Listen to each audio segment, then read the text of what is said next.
اللہ فرماتا ہے یوصیکم اللہ فی اولادکم، اللہ تمہیں تمہاری اولاد کے بارے میں حکم دیتا ہے، للذکر مثل حظ الانثیین، بیٹے کا حصہ دو بیٹیوں کے برابر ہے، فَإِن كُنَّ نِسَاءً فَوْقَ اثْنَتَيْنِ فَلَهُنَّ ثُلُثَ مَا تَرَكَ، اگر صرف لڑکیاں ہوں، دو ہوں یا دو سے زیادہ ہوں، ان کے لیے ٹوٹل مال کا تیسرا حصہ لڑکیوں کی طرف جائے گا۔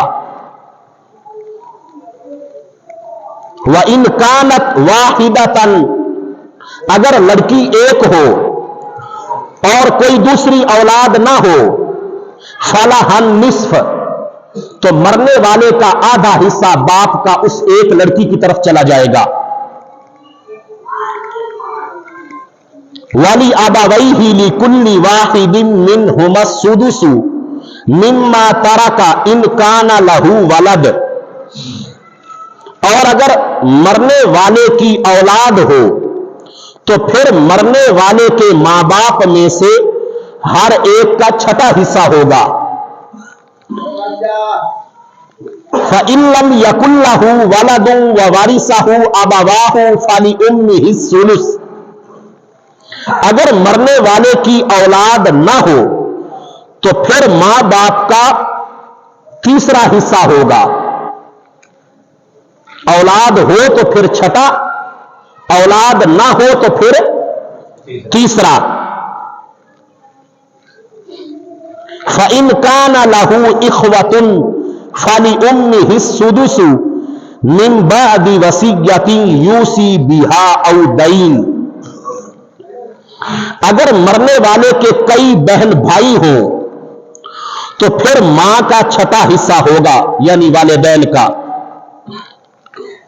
اس وصیت کو پورا کرنے کے بعد جو فوت ہونے والا کر گیا اور قرض کی ادائیگی کے بعد، یعنی جو وراثت کی تقسیم ہونی ہے اس کا ایک طریقہ کار ہے، ترتیب سیکھ لیں۔ مرنے والے کے کفن دفن کو پہلے، مرنے والے کے قرض کو دوسرے نمبر پر، مرنے والے کی وصیت کو تیسرے نمبر پر، ان تین کاموں کو کرنے کے بعد مرنے والے کی وراثت کو ان کے حقداروں میں اللہ کے بیان کیے ہوئے طریقے کے مطابق تقسیم کیا جائے گا۔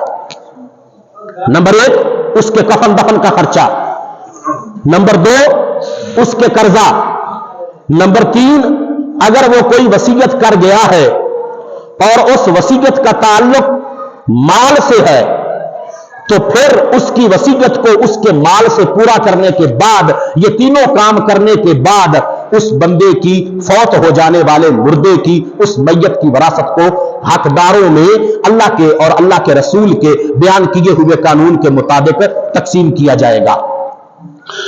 آگے اللہ تعالیٰ ارشاد فرماتا ہے وَلَكُمْ نِصْفُ مَا تَرَكَ أَزْوَاجُكُمْ إِن لَّمْ يَكُن لَّهُنَّ وَلَدٌ،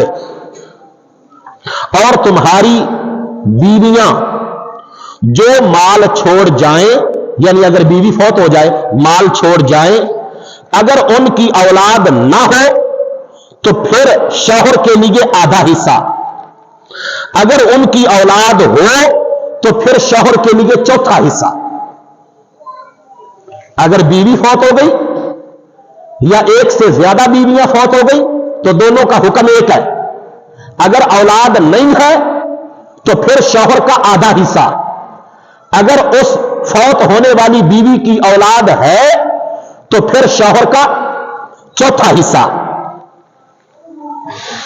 اور اس کے بعد اللہ تعالیٰ فرماتا ہے کہ یہ وصیت کے بعد، قرضے کے بعد حکم وہی ہے، کفن دفن کر کے بیوی کا، اس کا قرضہ اگر کوئی ہے وہ اتار کے، اور اس کے بعد پھر اس کی کوئی وصیت ہے تو اس کو پورا کر کے چوتھے نمبر پہ اس کی وراثت کو، اگر اولاد ہے اس بیوی کی تو پھر چوتھا حصہ، اولاد نہیں ہے تو پھر شوہر کی طرف اس کی ٹوٹل جائیداد کا، مالیت کا آدھا حصہ شوہر کو مل جائے گا۔ آگے سنیں، اگر تمہارے اولاد نہ ہو تو तुम्हारी वरासत में से औरतों के लिए चौथा हिस्सा। बंदा फौत हुआ लेकिन उसकी औलाद नहीं है, तो जो उसकी बीवियां हैं, खा एक हो तो फिर एक की तरफ चौथा हिस्सा चला जाएगा, दो हो तो चौथा हिस्सा दो जगह पे तकसीम हो जाएगा, तीन हो तो चौथा हिस्सा तीन जगह पर तकसीम हो जाएगा, चार बीवियां हो तो चौथा हिस्सा चार जगह पर तकसीम हो जाएगा। यह किस सूरत में है कि मरने वाले की औलाद ना हो। लेकिन अगर मरने वाले की औलाद हो तो फिर बीवियों को चौथा नहीं बल्कि आठवां हिस्सा मिलेगा। बात समझ आ गई? इसमें एक बात को ज़हन में रखें, मरने वाले की बीवी जो बेवा हुई है वो खा आगे शादी करे, खा वो आगे शादी ना करे। कभी कभी ऐसे होता है कि जब वो आगे शादी कर लेती है तो फिर समझा जाता है कि अगर ये हमारे भाई के हक में बैठी रहती, अगर ये हमारे बेटे के हक में बैठी रहती तो फिर हमारे भाई की वरासत का चौथा या आठवां इसको हिस्सा मिलना था।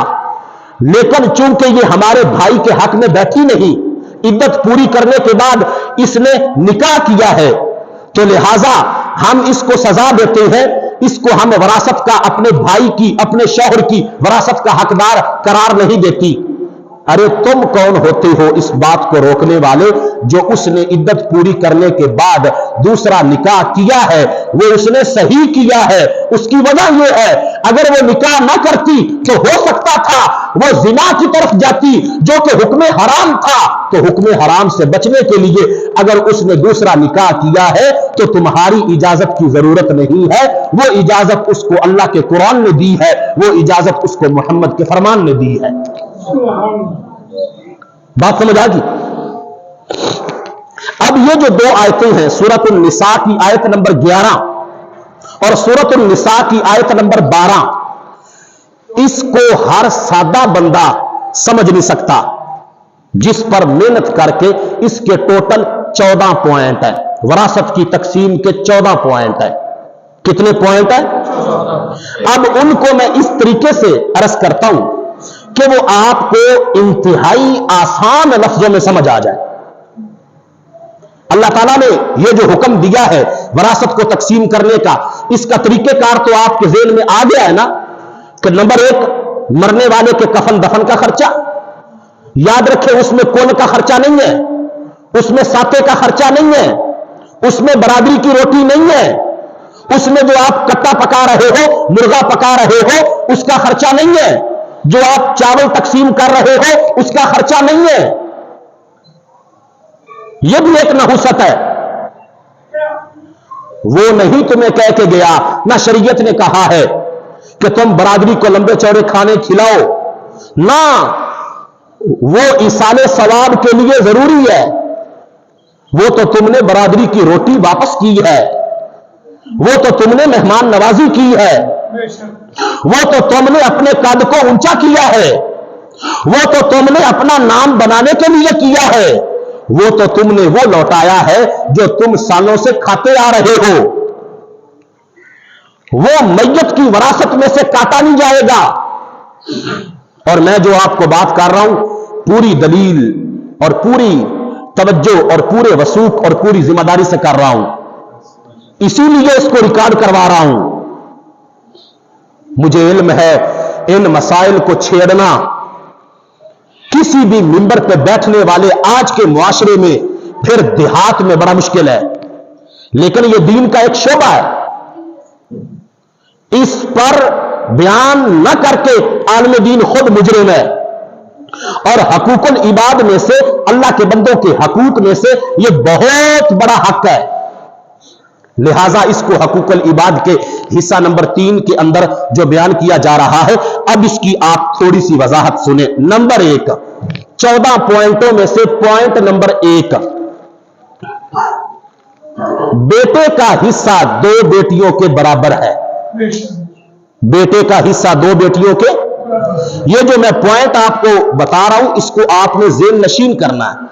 और वो कैसे होंगे कि अगर मैं आपसे कुछ पूछूं तो आपने उसका जवाब देना है। ताकि मुझे पता चल जाए कि मेरे भाइयों को बात याद हो रही है। तवज्जो, इंतहाई तवज्जो से। नंबर 1, बेटे का हिस्सा 2 बेटियों के बराबर है। नंबर 2, ये जो कुरान की मैंने 2 आयतें पढ़ी हैं, उनका खुलासा ये है, अगर मरने वाले की सिर्फ बेटियां हो, बेटा ना हो, तो फिर वो कैसे तकसीम करे? अगर मरने वाले की सिर्फ क्या हो? बेटियां, तो फिर टोटल वरासत के 2 हिस्से बेटियों को चले जाएंगे, यानी कि 2/3, 2 हिस्से उन बेटियों को चले जाएंगे। 2 बेटियां हो, 3 बेटियां हो, 4 बेटियां हो, 5 बेटियां हो, 11 बेटियां हो, तादाद में जितनी हो। हां, अगर एक बेटी है उसका हुक्म अलग है, वो मैं आगे बयान कर देता हूं। सिर्फ इतना समझो कि पॉइंट नंबर 1 वरासत की तकसीम का यह है कि बेटे का हिस्सा 2 बेटियों के बराबर है। और पॉइंट नंबर 2 यह है, अगर मरने वाले की सिर्फ बेटियां हो तो मरने वाले की वरासत को 3 हिस्सों में तकसीम किया जाएगा। 2 हिस्से बेटियों को दिए जाएंगे और 1 हिस्सा फिर बाकी हकदारों में तकसीम होगा। पॉइंट नंबर 3, इंतहाई तवज्जो, अगर मरने वाले की बेटियां नहीं है, बेटे नहीं है, सिर्फ एक बेटी है, इकलौती उसकी औलाद एक बेटी है, तो फिर मरने वाले की वरासत का आधा हिस्सा उस एक बेटी को मिल जाएगा, यानी कि 1/2, और जो बाकी आधा हिस्सा बचेगा टोटल वरासत का, वो बाकी हकदारों में शरीयत के कानून के मुताबिक तकसीम होगा। पॉइंट नंबर 4, 12 तक तुमने मेरे साथ चलना है। अगर मरने वाले की औलाद हो, फिर तवज्जो करें, अगर मरने वाले की औलाद हो और वालिदैन भी जिंदा हो, मरने वाले की औलाद हो, वालिदैन उसके जिंदा हो, या वालिद जिंदा हो वालदा ना हो, या वालदा जिंदा हो वालिद ना हो, या दोनों हो, हुक्म एक ही है। मरने वाला जो है उसकी औलाद हो और वालिदैन जिंदा हो, तो मरने वाले की वरासत का 6ठा हिस्सा वालिदैन को चला जाएगा, बाकी 5 हिस्से औलाद में तकसीम हो जाएंगे।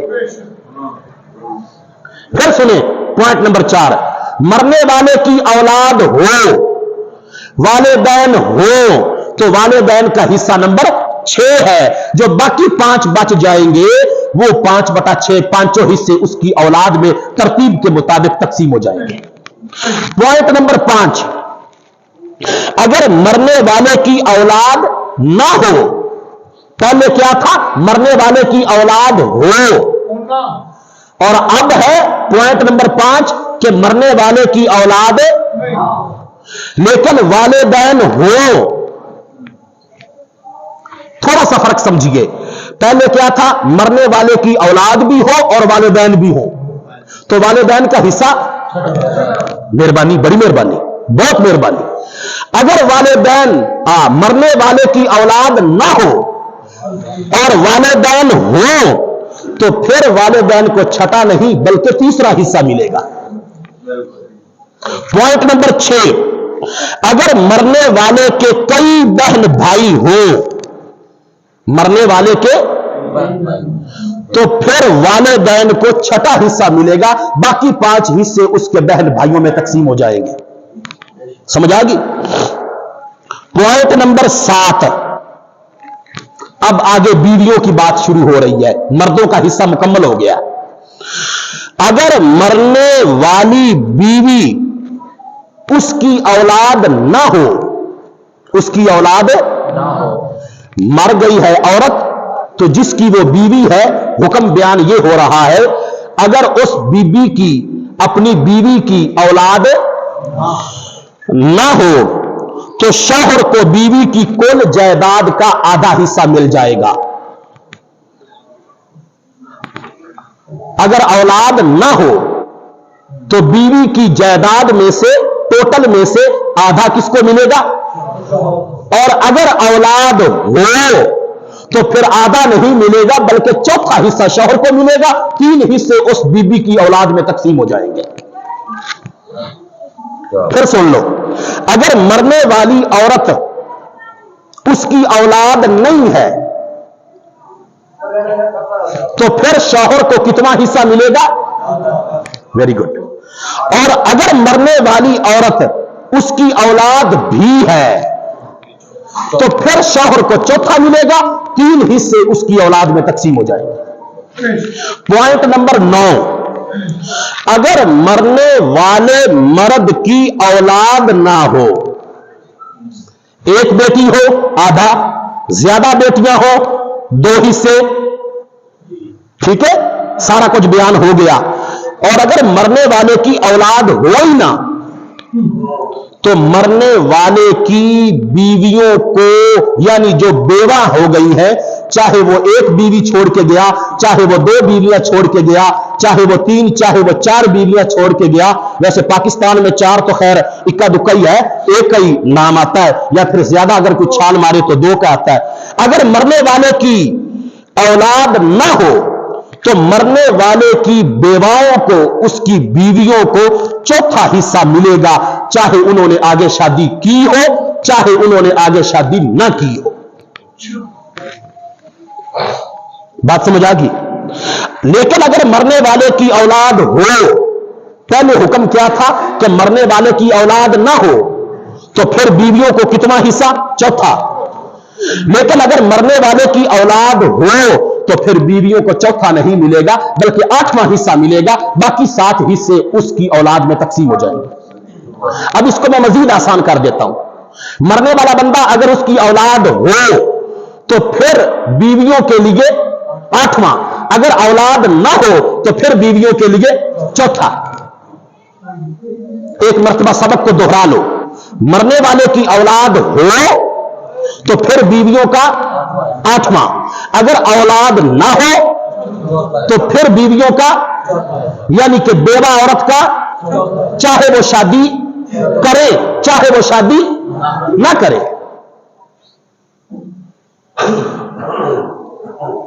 میں تھوڑا سا پیچھے سے سبق آپ کا سنتا ہوں کہ آپ کو یاد ہوا یا نہیں۔ اگر مرنے والے کی اولاد ہے، والدین بھی ہیں، اولاد بھی ہے والدین بھی ہیں، دونوں ہیں، تو پھر والدین کو حصہ چھٹا۔ اور اگر مرنے والے کی اولاد نہیں ہے، صرف والدین ہیں، تو پھر چھٹا نہیں بلکہ تیسرا۔ ٹھیک ہے، پوائنٹ نمبر آگے 11، اگر مرنے والے کی نہ اولاد ہو نہ والدین ہو، جن پنجابی چ کہندے نے اوتر نکھتر، عربی چ کہندے نے کلالا۔ کی کہندے نے؟ کلالا کیا ہوتا ہے؟ جو نا ولد ہو، جو کیا ہو؟ کلالا 2 تعریفیں ہیں کلالا کی، کہ امی ابو بھی نہ ہو اور آگے اس کی نسل بھی نہ ہو، امی ابو فوت ہو گئے ہو اور آگے اس کے اولاد نہ ہو۔ پھر سمجھو، ایسا بندہ فوت ہو گیا، اولاد والے کے حقوق بیان ہو گئے، بیویوں کے حقوق بیان ہو گئے، اولاد ہے تو والدین کے حقوق بیان ہو گئے، اولاد نہیں ہے تو والدین کے حقوق بیان ہو گئے، ایک بیٹی ہے تو حق بیان ہو گیا، زیادہ بیٹیاں ہیں تو حق بیان ہو گیا، بیٹا بیٹی رلوی اولاد ہے تو حق بیان ہو گیا، بیوی فوت ہوئی ہے اولاد نہیں ہے تو شوہر کو کتنا ملے گا؟ حق بیان ہو گیا، بیوی فوت ہوئی ہے اولاد ہے تو شوہر کو کتنا ملے گا؟ حق بیان ہو گیا۔ اب یہ وہ بندہ ہے کہ جس کا نہ آگا ہے نہ پیچھا ہے، آگا نہ ولد ہے، پیچھا ماں پیو کوئی نہیں، کلالا۔ کیا لفظ ہے؟ یعنی کہ جٹکی زبان ہے وہ بندہ کہ جس کی آگے نسل موجود نہ ہو۔ اچھا، اب اس کی ایک شرط اور سنیں دھیان سے، ایک تو اس کے والدین نہیں، دوسرا اس کی اولاد نہیں، نہ بیٹی نہ بیٹا، तीसरे नंबर पे शरीयत यह शर्त लगाती है कि उसका मां की तरफ से एक भाई या एक बहन हो। अब ये बात मैं आपको समझा, जिन्हों आप कहने मतरेया बुरा, माऊ सक्का ते प्यो मतरिया, यानी कि उसकी वालिदा पहले किसी दूसरे के निकाह में थी, उसके यहां बेटा हुआ, तो फिर वो उसका शौहर फौत हो गया, तो उसने आगे शादी की, फिर उसके औलाद हुई, तो अब जो पीछे से उसका भाई आया है वो मां एक ही है, बाप आगे दो हो गए। बाप कैसे कि जो उसका अब बाप है वो उसका हकीकी बाप नहीं है, वो मां के साथ निकाह की सूरत में उर्फ के तौर पे बाप तो बोला जा रहा है, लेकिन हकीकी बाप मत। आप इतने लंबे चौड़े चक्कर में ना पड़े, आप सादा जुमला ज़हन में रखें, बिल्कुल जो पंजाबी जटक आपको समझ आ जाए वो ये है, ऐसा बंदा जो औतर निखतर हो, ऐसा बंदा जो कलाला हो, ऐसा बंदा जिसके वालिदैन फौत हो गए हो और आगे औलाद भी ना हो और बीवी भी ना हो, तने तनहा अकेला अकेली जान हो, तो उसको एक मतरे भाई को और उसको एक मतरेई अगर उसकी बहन हो तो उनकी तरफ भी वालिदा की वजह से छठा हिस्सा मिल जाएगा। 3 कायदे सुन लो, नंबर 1 वालिदैन ना हो, नंबर 2 अपनी औलाद ना हो, नंबर 3 मां की तरफ से एक बहन हो या एक मतरेया बुरा हो या एक मतरेई बहन हो, लड़की हो या लड़का हो, कोई वंड नहीं, तो उसको मरने वाले की तरफ से छठा हिस्सा मिलेगा। देखो शरीयत कहां सट मारती है और कहां तक हक निभाती है। शरीयत विरासत को कितना फैलाती है ताकि दौलत एक जगह पर, ताकि दौलत एक मौके पर, ताकि दौलत एक बंदे के नाम कभी भी इकट्ठी ना रह सके। अगला सुनो, मरने वाला ना उसके वालिदैन है ना उसका अपनी औलाद है, कलाला है, लेकिन उसको मां की तरफ से मतरेया भाई एक नहीं, एक बहन नहीं, अगर एक होता फिर छठा हिस्सा था, बल्कि 2 मतरे भाई हैं या 2 मतरे बहन भाई हैं, यानी एक से ज्यादा हैं, तो फिर छठा नहीं बल्कि फिर उनको तीसरा हिस्सा मिलेगा।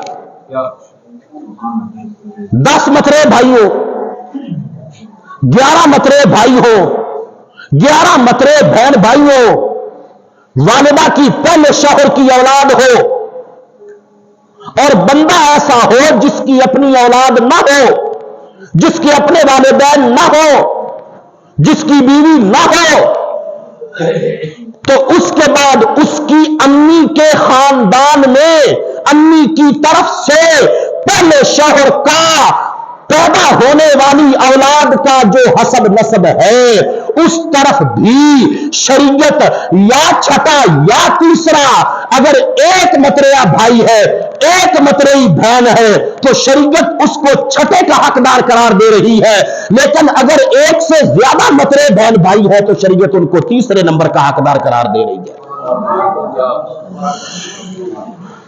यह पॉइंट बयान होगा, विरासत की पूरी तकसीम होगी, कोई ना कोई इस मद में आ ही जाएगा। अब यहां पे कुरान का एक फैसला सुने, कुरान का एक फार्मूला सुने, कुरान की एक अथेंटिक जो आखिरी कसवटी है ईमान वाले बंदे को परखने के लिए, उसको डराने के लिए, उसको शरीयत मुताहरा पे चलाने के लिए, उसके दिल में खौफ खुदा पैदा करने के लिए। आका करीम ने फरमाया मरने वाला फौत हो जाए, एक कतरा तेल का छोड़ के जाए, ओए ओए एक कतरा, मैं बात मुरब्बों की नहीं कर रहा, मैं बात कई कोठियों कारों की नहीं कर रहा, कई कई तादाद में जानवरों की मेरे यार नहीं कर रहा, एक कतरा तेल का जो चराग में जलाया जाता है। आका करीम ने एक कतरा तेल की मिसाल इसलिए दी है कि उस वक्त चराग हुआ करते थे, और चरागों में तेल डाल के चरागों को रोशन किया जाता था। एक अल्लाह के वली जिनका नाम हजरत अब्दुल रहमान था बिन महदी, एक ऐसे बंदे के पास बैठे थे रात की तन्हाई में कि चराग जल रहा था, उस पे हालते नजा तारी थी। जिस वक्त उसकी सांस निकल गई वो फौत हो गया, तो फौरी उठ के उन्होंने चराग को बुझा दिया। सवाल करने वाले किसी ने सवाल किया और सवाल करके उसने आज मौदा बख्शी में बैठे हुए इन लोगों को जो मसला मैं समझा रहा हूं और दर्दे दिल बता रहा हूं, उसने जब सवाल पूछा चराग क्यों बंद किया है, उन्होंने कहा जिसके पास मैं बैठा हूं ये इसकी वरासत है, अब ये फौत हो गया है, फौत हो जाने के बाद वरासत के माल को इस्तेमाल करना हराम है। अब वारसों की इजाजत नहीं है। उन्होंने कहा जी आप क्यों इतनी फिक्र कर रहे हैं एक कतरा तेल का? अब्दुल रहमान बिन महदी रहमतुल्लाह अलैह फरमाने लगे अगरचे एक कतरा भी हो, अरे अल्लाह के बंदे एक कतरे तेल की वरासत पर भी मोहम्मद अरबी का फरमान मौजूद है। और सैयद आलम नूर मुजस्सम शफी मुअज़्ज़म सल्लल्लाहु अलैहि वसल्लम ने कपड़े की मिसाल दे के मसला समझाया। आका करीम ने फरमाया मरने वाला वरासत में एक गज कपड़ा छोड़ गया लेकिन उसके 10 वारस खड़े हो गए, तो यह नहीं देखा जाएगा कि एक गज में से लीर आएगी, तुमने उस एक गज को 10 हिस्सों में तकसीम कर देना है ताकि अल्लाह राजी हो जाए और अल्लाह का रसूल राजी हो जाए।